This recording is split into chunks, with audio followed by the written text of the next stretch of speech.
Trans Network Uganda, TNU, is an indigenous, not-for-profit organization formed to address the rampant violations of rights and freedoms of transgender persons through advocating a favorable legal framework in Uganda.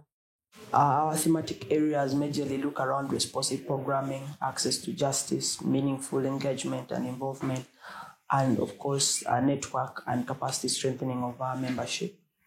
Trans Network Uganda has so far been able to coordinate up to 20 trans-led organizations spread across different regions in Uganda.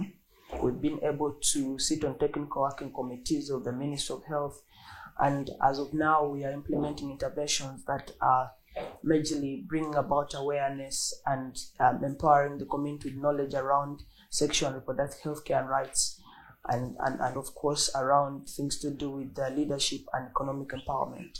Breaking silence on sexual and reproductive health care of transgender persons, things to do with hormonal therapy, access to surgery, access to medical transitioning as opposed to only HIV/AIDS programming. And other than that, we're also implementing a project which is called Dembelio, which is a health app that was developed to support our drop-in center of excellency, which is a service provision center that members of the community can step in at any time possible and access medical services right from HIV/AIDS to psychosocial support to mental health conversations, but also it's a healing space where members can walk in and just have a cup of tea, interact with people of their kind, and feel some sort of belonging and some sense of ownership. We joined the membership of Trans Network Uganda in 2018. When they were doing a mapping of the different trans-led and gender-confirming persons within the country. We've also worked with them on the activities of advocacy, engaging health service providers, where they've trained some of our service providers from the region. We've also worked with them in terms of capacity strengthening, where they supported the executive directors of the different regions in terms of their leadership skills. Outside Trans Network Uganda has really helped us to build the capacity and also the guidance they give. It's one of the support given to our organization. And this has enabled us to reach out to the trans community with support and empowerment. Through a private members' bill moved by the Uganda Women Parliamentary Association, WOPA, Parliament of Uganda passed the Sexual Offences Bill, proposing to enact a specific law on sexual offences for effectual prevention of sexual violence, enhancing punishment for sexual offenders, providing protection to sexual offences victims during trial, providing for extraterritorial application of the law, and repealing some provisions of the Penal Code Act.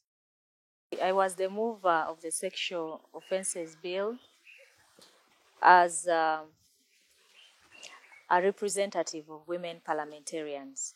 We agreed as women parliamentarians that we should be able to champion about four legislations in our term in the 10th Parliament. And so we had the Sexual Offences Bill as well as the Succession Act Amendment Bill. Laws that we believed would enhance the rights of women, the marginalized, and different categories of people in society, so that then we can improve protection of rights of women and the girl child in the country. Well, everyone has got his own thinking and the way he set up things. Because like for me, I decided to be a man. I was created a man. I have my own thinking and directions.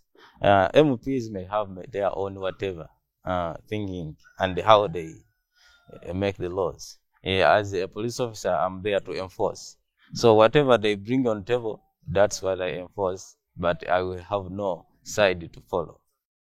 TNU believes that some of the provisions of the Sexual Offences Bill, especially Clause 13 on unnatural offences and Clause 15 on prohibition of sex work, are outdated and do not reflect the evolving trends in social attitudes, values, and sexual practices.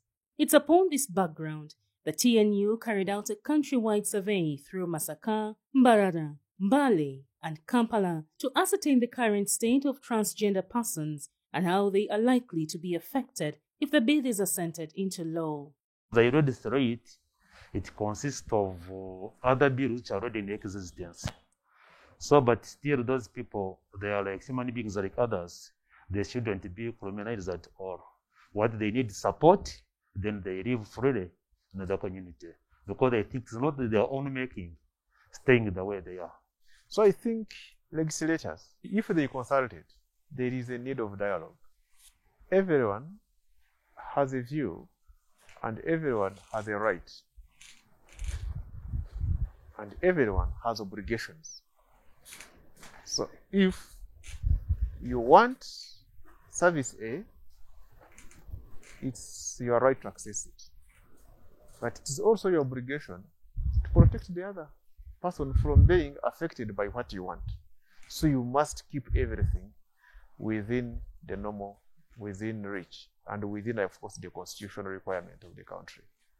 So the rights of the LGBTI is an area which is still evolving, both in the academia, in lawmaking, in terms of the discussion, even in other public policy conversations. It's an area which is evolving. And as I said, law cannot be static over time. So it's an area which is still a process. And I think that is where I find myself in a generation where that discussion is still coming up. But what we should be able to understand is to appreciate a human being and say that, yes, a human being is created by God.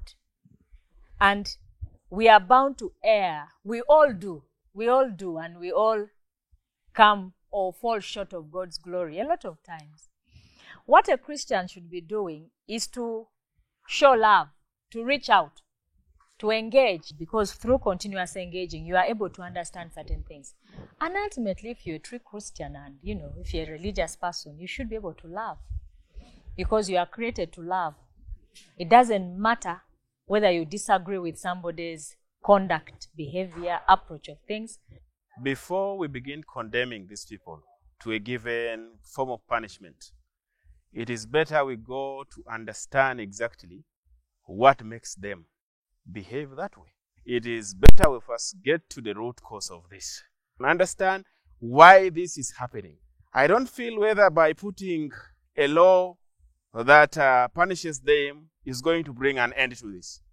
Sometimes we have to be accommodative and accept certain things the way they are. Are you going to tell everybody that you know what happens in each and every bedroom? Just like for even normal circumstances. Do you know what happens to John in his house with his wife? No. So this is going to be a fiasco. To me, I feel this is going to be a total fiasco. When it comes to implementation, it would have to infringe on privacy, which is also like a human rights violation. So the implementation of it, in some sense, is difficult, because how do you know people's bedroom habits unless you're going to really probe further into their privacy? But at the same time, I look at it in a way that the organizations that are providing services to the community in fighting HIV-related stigma, or in giving them a safe space where they can sleep, because many people have been evicted and they need shelter, they need food for being who they are. So if this law is passed, which means the organizations that are providing services to LGBT people will also be at risk of closure, and when they are closed, there will be all this increase in STIs, like homelessness, and all this sort of panic in the community. Transgender community members are already facing various human rights violations prior to the bill. Therefore, if passed into law, the bill is likely to trigger more stigma, discrimination, and violence towards transgender persons and other sexual minorities because of their gender expressions and characteristics, thereby affecting health service delivery. I have a small running business, but even people appreciating that I've put their business was a problem. People refusing even to buy from my place, refusing to give me change, refusing to send them to where I want to buy things. Because even where I stay right now, we share a latrine. But getting access to the key, it's so a problem. Even I just end up using a bucket, such that when I get a sympathizer, and then I requested for a key secretly, that's when they can offer me that key, and I just pour just during night hours. If not, then I have to transport myself up to my mama's place, get access. Of recent, I was arrested. TNU, together with the regional paralegal, helped me, and I was. They gave me a police bond. Yeah. Then, as if that was not enough, my dog was poisoned, and then I got a notice that this is just the beginning. After like 2 weeks, my son was also poisoned. So now, that's the situation I'm living in. I'm living in a fear. I don't know what's going to happen next.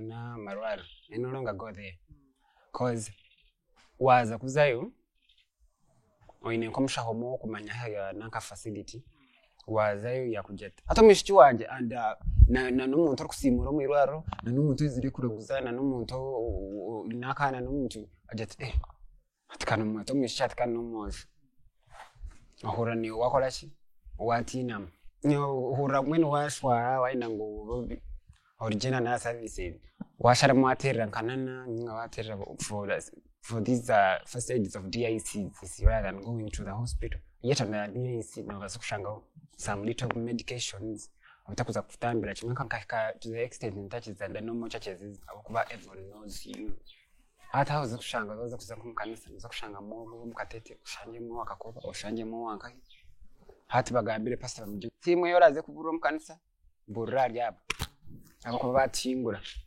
and that one pushed me to go to Kampala on community churches. Nze okusosole buku kunandira binandi badde ngamba nti baba biveeko muvi kubanga ne banateekawo okusosolebwa tekigenda kuvaawo nze tekijja kunvaamu nja kusigala nkitwala mu maaso ne bwanaaba nkyaye ne bwanaaba njagala ne bwanaaba nvumye ne bwanaaba tanvumye nalonda omwami wange era mmwagala nze oba aganye oba akkiriza oba akoze ki oba batusosodde oba nsosodde oba tansosodde tekigenda kunnuma nze kuba tagenda kinjijjako. The thing about the communities that we live in, it's that they've always seen us as kids growing up in the neighborhood, and there's always that rumor talk. That one behaves like that one behaves like this. But it's you as also a person that we do certain things to protect our families. I must admit, in my community, I never wanted to do it because I was trying to protect my family. In an African setting, our communities are like, they treat everyone like a whole big unit. If you do something, they'll go and start telling your parents, can you believe his son? Can you believe their daughter is acting in such and such a way? And to protect the reputation of your parents, you're forced to tone it down or to not express yourself within your local area. And yet, when you move to another area where no one knows you, they will not even tell the local council authorities or something, you can really be yourself. You're totally like evicted and excluded from your family. You're not allowed to call them. You're like in another type of self-isolation, in a sense that it brings a lot of depression, it brings a lot of anxiety, suicidal thoughts, and in between there for women like me that are gender diverse, it's one of the hardest times because it is inevitable. You have to go through it. Hence, there's a lot that comes with it. Sex work, HIV, police arrests, house evictions where you're renting, being outed on television, because being outed to your family is something else from being outed on television. So there are a lot of raids. Basically, it's one of the worst experiences ever. Come to think of it, people don't like us in this community, in this world, actually. They don't like us. They tend to treat us in a different way. They tend to see us as a cars. They tend to see us, I don't know, people say a lot. At times you reach a point whereby you lose even friends, like people you thought that close to you, that you're real people, you get to find because they have now known you're a transgender woman. They tend now to distance themselves from you. This law will undo and frustrate the registered advocacy gains, especially in regards to HIV prevention, treatment, and acceptance over the years. Therefore, emergency advocacy action needs to be undertaken to avert the possible negative impacts of this bill on transgender and gender-diverse persons. Trans Network still has a very big role to play in informing society, either through community radios or through dialogues with communities, informing political leadership, so that we do not have discrimination of the transgender persons. If the community and the society comes to understand, then they will be accepted. But as we talk, these transgender people access services in hiding. They are not free like any other person. Because now, if you went to Uganda Cares today and you came to seek your HIV medication, people are free. Because whoever is there has come for the same what? Service. But a transgender person will sit in a corner or what? So we need to inform the society more about it. And if possible, one time we had an issue that whereby the transgender people need some category of like medical supplies, and these medical supplies are not included in the national medical supplies list. So this is where I request the Trans Network that please, can you inform also the policy makers that side? We have this category of people who may need like, let me say the KY jellies or what and what, so that they are included in the deliveries that they bring. And to our government, of course, they should accept. Even in Parliament, I know there could be transgenders, but in hiding, because they fear if they come up to say, then they will be discriminated. Because there is nothing that protects that person, even at parliamentary level. Yeah, I think there is need for consultations and also need for civic education. Because sometimes we put in emotions when handling this. And you know, when something is judged out of emotions, you might not get the right response. So people need to be taken through sensitization and good consultation. Wider consultation must be done. We are all human beings, and we all have equal rights as human beings. So my emphasis is we shouldn't be discriminated because of what we are. We should live together in harmony, because what I do doesn't affect any person. But then I don't see the reason as to why someone should again encroach on my privacy. Omwana ng'awezezza emyaka 18 n'akwata ekkubo n'ava ewaka ewuwo waddembe okukola ky'ayagala. Togenda kumulagira nti kola kino, togenda kumulagira nti tokwana, togenda kumulagira nti tokola bwoti. Yaba yasazeewo. The harmonious existence of transgender and gender-diverse persons with the rest of the population does not in any way affect the development and progress of Uganda as a country. Akawaayira akali mu bbaga eryo ak'okugamba nti omusiyaze teyeetaagibwa mu Uganda era bw'aba akwatiddwa akole ki avunaanibwe. Si kyeyagalira ddala kuba olwedde nze kirimu nze ne bwe banaaliteekako sina bwe ngenda kikola ki sejjamu. Palamenti ya Uganda etteeka eryo eriviireko ddala ekole ebirala ebituyamba ekyo tekirina ekyokuba nga oli musaze tekirina we kiddiza ggwanga mabega. Kati erowooze ku birala, kola enguudo, malwaliro. I should say Uganda has some of beautiful laws, but also it has some of dangerous laws. So the legal environment is, in most cases, very alienating, especially to persons that do not conform to societal expectations or definitions of how people should be, how people should behave, how people should live, how people should look. So when the law excludes you, when the law criminalizes you, when the law does not recognize your existence, it doesn't matter what the policies say. Some of the laws that are really alienating are so colonial, yeah, like the penal code, criminalizes sex work, it criminalizes sexual conduct of persons of the same sex or same gender. And it has really some other provisions that you would expect that in this century, in this age and era, those laws shouldn't be on our law books. Fundamentally, we're all human beings. We all deserve to be protected by the law. And if the law chooses not to protect certain sections of society, then you know that there's a very big problem. The Constitution of Uganda calls for non-discrimination and equality for all Ugandans. Trans people are Ugandans, we are your children, and I believe Clause 13 of the Sexual Offences Bill erases our existence, but also invades on our rights to privacy. And the Parliament of Uganda has an obligation to fulfill, promote, and protect the rights of all Ugandans, irrespective of their gender identity or sexual orientation.